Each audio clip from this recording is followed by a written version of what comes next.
The countdown to Election Day, just 4 days to go, and we've seen long lines at early voting sites, some stretching out the doors and around street corners. Some voters have been standing for hours to make their voices heard. Our Sabrina Franza is at one early voting site for us this afternoon, and it has been busy. Sabrina.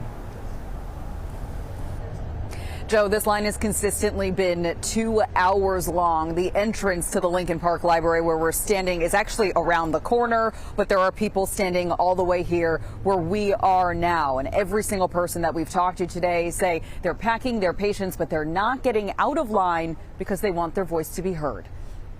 We have a daughter. We're thinking about the future I want her to live in. Marissa Reed and her fiancé Matthew Apritza are at least an hour and a half from the front of the line at the Lincoln Park Library. He came yesterday and he said it was really long, so I was anticipating it to be long.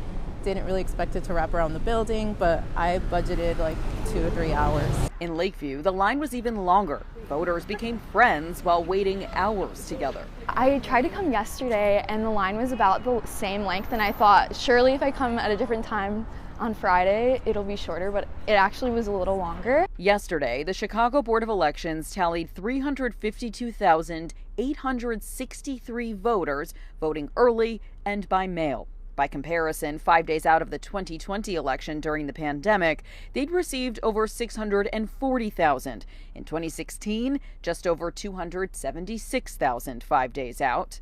All these young people, so many different people and stripes and walks of life, it's amazing. We charted Chicago Board of Elections data. Voters 65 plus have made up the largest demographic of people voting by mail so far.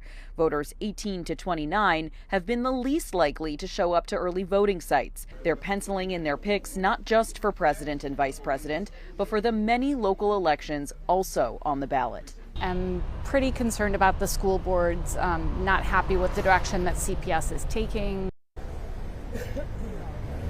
As we've been standing here, poll workers will come out periodically and tell folks just how long they have until they get to the front of the line, also reminding people that you can actually vote at any early voting site across the city of Chicago so long as you live here in the city. For now, we're live in Lincoln Park. Sabrina Franza, CBS News, Chicago.